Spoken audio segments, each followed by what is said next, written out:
Oi pessoal, tudo bem com vocês? Então, eu preparei esse vídeo para ensinar o essencial de função exponencial para vocês. Mas eu não queria começar com a matemática não, eu queria já ir direto nas aplicações. Vamos lá então? Então eu quero falar aqui hoje de três coisas: divisão celular, tempo de meia-vida e matemática financeira. O que essas três coisas têm em comum, hein? Esse vídeo até poderia chamar isso. O que essas três coisas têm em comum? O que tem em comum é um comportamento exponencial e a gente está vendo mais uma vez como a matemática está presente na nossa vida, certo? Então vamos começar? Vou começar do mais simples, que é a divisão celular. Fazendo aqui de uma forma bem sintética, né? Os biólogos aí me desculpem. A gente tem assim, ó, uma célula. Então, no início de todo o processo, uma célula que vai se dividindo e esse processo é contínuo assim ao longo do tempo. Se a gente imaginar que o intervalo de tempo para uma célula se dividir permanece ao longo de todo o processo, então a gente teria uma função exponencial bem simples, assim, ó. 1, então num tempo 0 eu teria uma célula, num tempo 1 eu teria duas, porque a primeira já se dividiu, né? No tempo 2, as duas células do segundo tempo se abriram em mais duas, então ficou 4. E aí a gente tem essa sequência que a gente estuda muito, né? É uma sequência numérica muito conhecida, que é 1, 2, 4, 8, 16 e por aí vai. Então, analisando aí essa relação do tempo com a quantidade de células, a gente teria uma função exponencial, certo? Eu destaquei essa ideia da relação porque função é sempre uma relação entre duas variáveis. Uma que é independente, que segue independente do processo, né? Que é o tempo corre independente de qualquer coisa, o tempo é soberano, né? E aí o número de bactérias, que como ela está dividindo ao longo do tempo, ela depende do momento para você saber a quantidade de células que você tem. Então, se você estiver no início do processo, você tem poucas células. Se você estiver no final do processo, você tem muitas células. Então, o número de células depende do tempo. Isso é função, uma variável que depende da outra. Não fica pensando que função é f de x, não é. Função tem um sentido, vamos tentar entender esse sentido, tá? Então, estabelecido aí essa sequência, né? Que função nós teríamos, hein? Pensa comigo. Tô no começo, uma célula. Ela divide em duas, então na verdade ela multiplica por 2. Então eu tô multiplicando por 2. Depois, no próximo momento, eu multiplico por 2 novamente. E vou multiplicando sempre por 2. O que nós temos? Uma multiplicação recorrente por 2. Quando a gente multiplica um número por ele mesmo, a gente tem potência, né? Aqui tá a ideia aí de exponencial já pronta, certo? Então, se a gente analisar lá num tempo futuro, lá na frente, como que eu poderia descrever o número de bactérias? Então, no tempo 1, eu tenho a primeira 1 vezes 2, porque dobrou. Então, 2 elevado a 1. Depois, eu tenho 2 ao quadrado, porque passou 2 tempos, multiplicou por 2 duas vezes, 2 ao quadrado. Repara que o tempo e a potência do 2 equivalem, né? São equivalentes. Então, significa que se passar um tempo qualquer, generalizando esse negócio, um tempo t lá na frente, nós vamos ter 2 elevado a t como número de bactérias, certo? Então, tá pronto aí o primeiro exemplo de função exponencial. Então, se alguém te perguntasse qual é uma equação que define o número de bactérias em função do tempo, seria isso. E o gráfico? Como ficaria o gráfico dessa função? Lá no nono ano, primeiro ano, vocês estudaram que para fazer o gráfico é interessante fazer uma tabela para gerar os pares ordenados, para gerar as coordenadas dos pontos que você vai jogar no plano cartesiano para chegar na curva, né? Ó, isso aqui já tô dando a ideia do gráfico aí. Então, o que nós vamos fazer isso? Vamos usar esses que a gente já colocou aqui no nosso desenho, né? Então, tempo 0, tempo 1, tempo 2, tempo 3. Esses aí já dão pontos suficientes pra gente. Então, chegando aí nos números correspondentes, né? 1, 2, 4, 8. A gente tem os pares ordenados e agora a gente constrói o gráfico. Então, montando todos esses pares ordenados e ligando os pontos, nós temos a função exponencial crescente, certo? Essa é a função exponencial crescente. Se você memorizar esse formato, essa curva, você já está sabendo quase tudo de função exponencial, certo? Agora a gente precisa entender só como é que é esse comportamento no caso de decrescente. Então esses aí, esse primeiro, né, é um comportamento crescente. E essa função também pode se desenvolver de uma forma decrescente. Para isso vamos falar do nosso segundo exemplo, que eu comentei lá no início, que é tempo de meia-vida. O que é isso, gente? As substâncias radioativas e outras substâncias químicas, elas têm um tempo que elas começam a decrescer, que elas começam a desintegrar a sua massa. Então a gente chama isso de tempo de meia-vida. Por quê? Porque elas reduzem a metade, certo? Então ela tem uma massa, num determinado tempo ela reduz a metade e vai seguindo assim esse padrão. Então ela vai diminuindo, diminuindo, diminuindo, diminuindo até ficar quase zero, mas nunca chega a totalmente zero, né? Na prática, sim, mas se a gente fosse analisar em termos numéricos, ela vai ficando muito próxima do zero, mas nunca chega a zero, certo? Então vamos imaginar um dipirona, porque acontece isso sim, depois vocês dão uma olhada na bula do dipirona. Então você pega lá 1 grama, né? Quando você está com muita dor de cabeça, você já toma direto 1 grama de dipirona, não é assim? Então vamos imaginar que você tomou lá 1 grama de dipirona. Não é exatamente 1 hora para desintegrar a metade, mas aqui a gente vai colocar 1 hora para ficar mais simples a nossa função. Então, passados 1 hora, no seu organismo não vai ter 1 grama mais, já vai ter desintegrado a metade. Então, ela já vai ter 0,5 gramas, certo? Se passou a metade, a gente pode multiplicar por meio. O que você acha? Metade não é a mesma coisa que meio? Então, eu tenho 1 grama vezes meio. Muito semelhante à divisão celular, só que lá dobrava. E aqui reduz a metade. Então, percebe que é uma função inversa, né? Lá dobra que é metade, então já vai memorizando essa palavra aí, uma função inversa, tá? Beleza, passado 2 horas, ela vai ficar metade da metade. Então, é meio vezes meio. Então, o que a gente tem? Se eu analisar assim, ó, primeira hora, eu vou ter meio elevado a 1, 0,5. Na segunda hora, eu multipliquei por meio 2 vezes, então é meio elevado ao quadrado. Vai dar 1/4, 0,25, metade da metade. Se passar mais 1 hora, eu vou multiplicar por meio de novo, então vai ficar meio elevado ao cubo.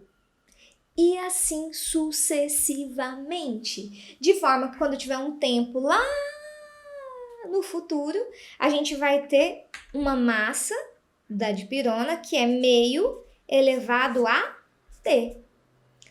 Da mesma forma que no exemplo anterior, vocês já estão entendendo, né? Certo? Beleza, então só para a gente ter o gráfico dessa função, que a gente já está imaginando aí que seja decrescente, né? Tá reduzindo, então vamos montar a nossa tabelinha com os valores já descritos aqui em cima, para a gente ter os pares ordenados para jogar e fazer o comportamento da curva. Como que vai ser esse gráfico? Não é uma reta, né? É uma curva, certo? Vamos ver como é que vai ficar isso. Então, jogando aí tempo 0, 1, 2, 3 e os seus valores respectivos, né?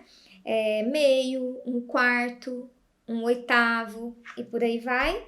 Nós temos esse gráfico. Joga os pontos e olha o que aconteceu. Saiu lá do ponto 1, certo? E desceu até aproximar muito do zero, mas sem nunca tocar. Só uma observação importante, nos dois exemplos, como o x se tratava de tempo, a gente tinha só valores positivos para x, né? E o zero. Então, valores maiores ou iguais a zero.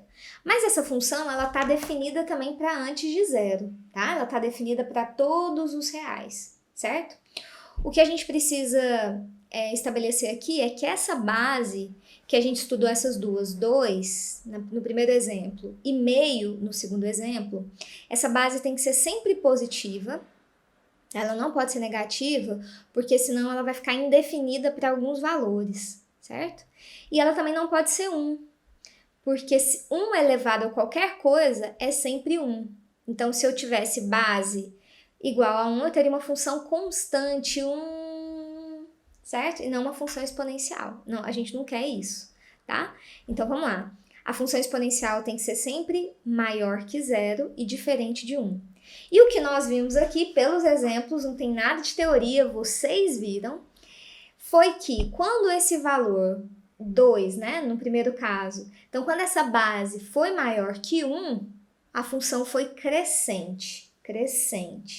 E quando essa base foi menor que 1, no caso 1/2, a gente teve uma função decrescente, certo? Então é isso, gente. São as ideias-chave aí de função exponencial. Agora a gente precisa só trabalhar isso nos exemplos, tá?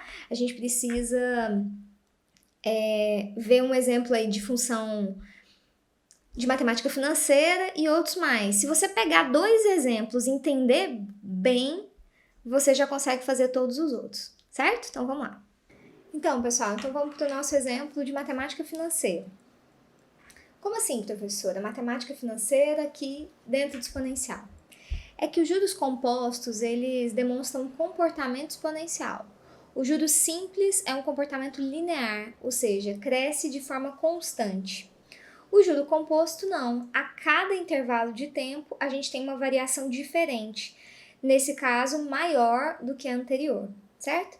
Então, vamos imaginar uma situação assim. Eu vou investir R$1.000, certo?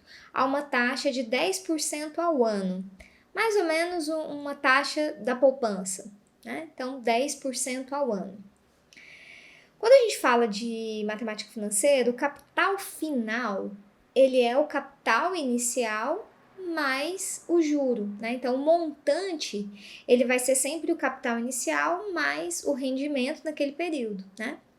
E quando a gente organiza isso, em termos de uma fórmula para esse capital final, fica assim, ó, capital final é igual ao capital inicial vezes 1 mais a taxa elevado ao tempo, certo?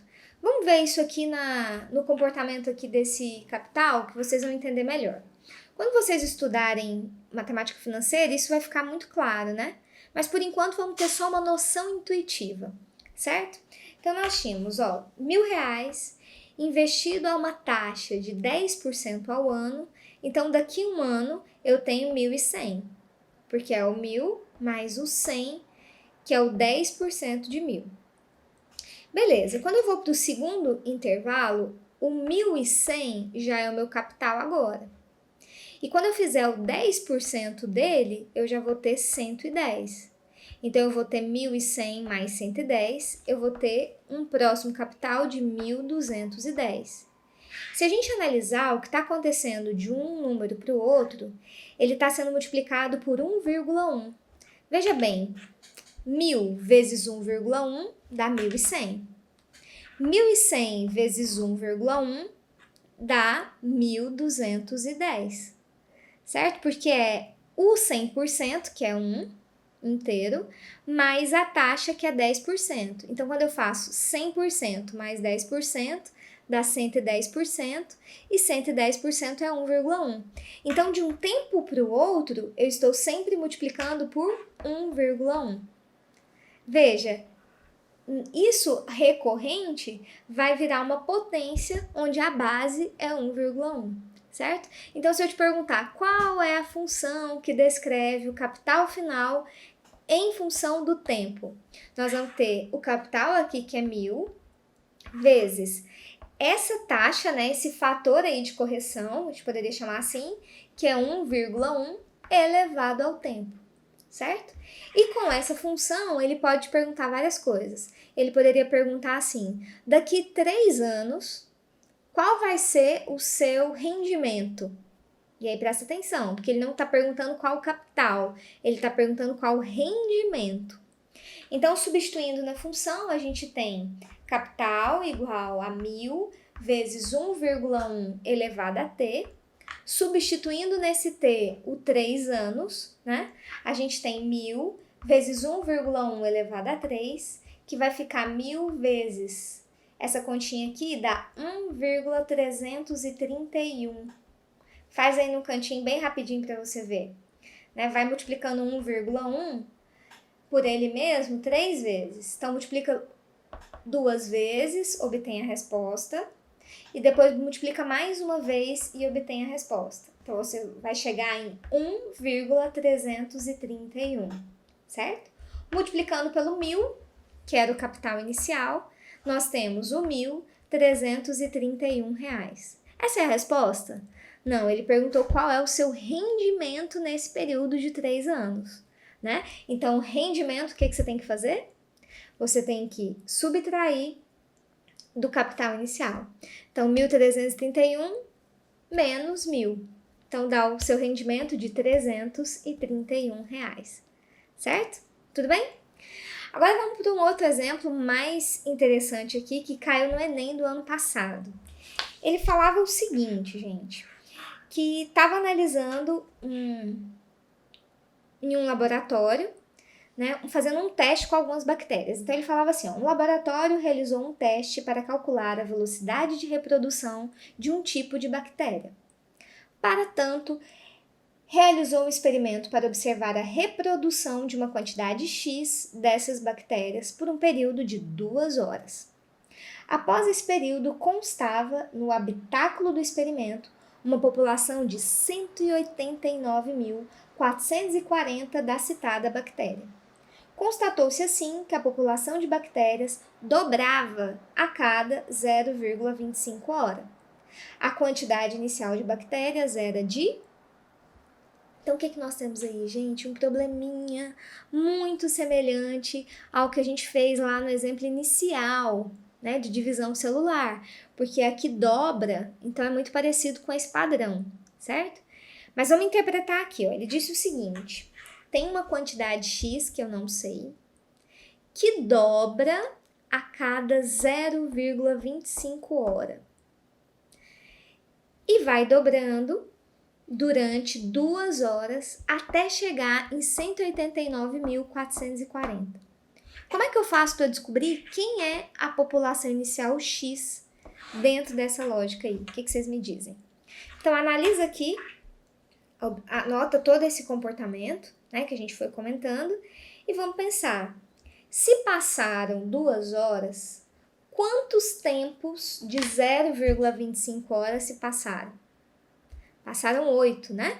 Porque passou 4 na primeira hora, mais 4 na segunda hora, então nós temos um tempo de 8 tempos, certo? Então, se são 8 tempos, eu vou ter esse X dobrando quantas vezes? 8. Então, é X vezes 2 elevado a 8, que é igual a 189.440. Aí, 2 elevado a 8 é 216. Eu pego esse 216 e passo dividindo.